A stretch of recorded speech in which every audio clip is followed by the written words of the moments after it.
Welcome to Football X Analytics. In this video, we are breaking down the fourth drive of the Green Bay Packers in the second quarter. Let's recap. After the teams traded punts, Green Bay struck first with a 37-yard touchdown pass to Max McGee. Kansas City followed with a decent drive, but had to make do with a field goal attempt which would be wide right. In the second quarter, after Green Bay goes 3 and out, Kansas City gets on the board with a solid drive and a 7-yard touchdown pass to Curtis McClinton. That takes us to the second quarter. Green Bay will be getting the ball back with 10:40 to play in the second quarter, with the game tied at 7. Fletcher Smith boots the ball to the 2-yard line. Donnie Anderson receives the ball and returns it to the 27-yard line, a 25-yard return. First and 10, last drive they had was a 3 and out. Let's see what Bart Starr can do. Split back formation, Elijah Pitts goes along the left side and gets to the 32-yard line, a 5-yard run. Second and 5. Jim Taylor fights off 2 tacklers and bowls his way to get a couple more yards. The refs call it a 3-yard run. Third and 2. Oh, it's play action pass. Carroll Dale is wide open and will make it to the end zone untouched. It's going to be a Green Bay touchdown. There is a penalty on the play, and the Packers are walking it back. The Packers were called for a legal procedure on the play that will wipe out the score.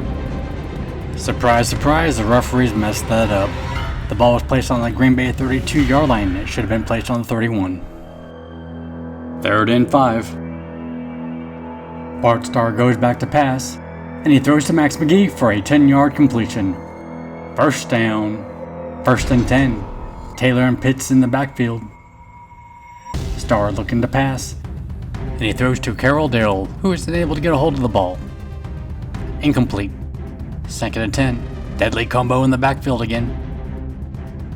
Looks like Starr is looking for a screen pass, but the Chiefs got it covered.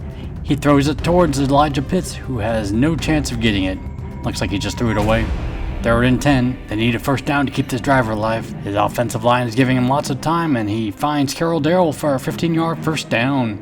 I'm noticing a difference in the pass protection. First and 10. Starr's getting a lot more time. Let's see if it keeps up. It's a handoff. Taylor goes along the left side of the line for 3 yards. Another running play. Elijah Pitts up the middle for 2 yards. Third and 5.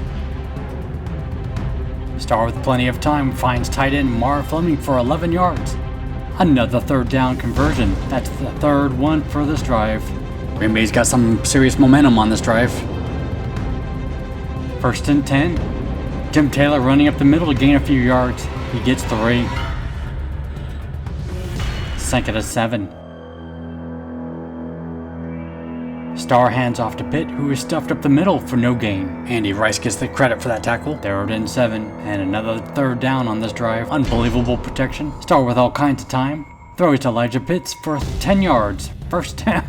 First and 10. Taylor the sole back. He gets the ball. They are running the Packer sweep with Jerry Kramer and Fuzzy Thurston in the front of him. He's found a hole and runs to the end zone for a 14-yard touchdown. Just a textbook execution of the power sweep. This offensive line has provided plenty of time for Bart Starr to pass, and now they opened a hole for Jim Taylor to score. Take a look at the replay as both offensive tackles come out to the left side to block. The Chiefs overcompensate, and Taylor cuts inside the huge gap. Actually, Kramer doesn't do much. He just does a little nudge, and Taylor gets through that gap. With that touchdown run, let's take a look at Green Bay's greatest running back, the legendary Jim Taylor. A graduate of Louisiana State University, his collegiate career consists of 1,314 yards and 20 touchdowns. He led the SEC in scoring in 1956 and 57, first team All-American, first team All-SEC, played in the Senior Bowl and was named the game's MVP. Selected 15th overall in the second round of the 1958 NFL Draft by the Green Bay Packers. In 1960, he carried the ball league-high 230 times for 1,101 yards and scored 11 touchdowns. In 1962, he set a league record by scoring 19 touchdowns and won the NFL rushing title with 1,474 yards. He received the Player of the Year in 1962, awarded the Jim Thorpe Trophy by the Newspaper Enterprise Association. He became the first player to record 5 consecutive 1,000-yard rushing seasons, and he was named MVP of the 1965 NFL Championship game. His career consists of 1,941 rushes for 8,597 yards, 4.4 yards per carry, and 83 touchdowns. He also had 225 receptions for 1,756 yards and 10 touchdowns. He played in 7 playoff games, having 508 rushing yards and 2 touchdowns in those games. He is a Super Bowl champion, 4-time NFL champion, NFL MVP 1962, 3-time first team All-Pro, 5-time Pro Bowl, NFL rushing yards leader in 1962, 2-time NFL rushing touchdown leader in 1961, and 62 NFL scoring leader 1962. He is a member of the Professional Football Hall of Fame, the NFL 1960s All-Decade Team, Green Bay Packers Hall of Fame. He was in fact the first Packers player from the Lombardy area to be inducted. He's also included in the Louisiana Sports Hall of Fame and the Wisconsin Athletic Hall of Fame. His 8,207 rushing yards with the Packers remained a franchise record until Ahman Green surpassed it in 2009. His 1,474 yards in a single season in 1962 was not surpassed until Green ran for 1,883 yards in 2003.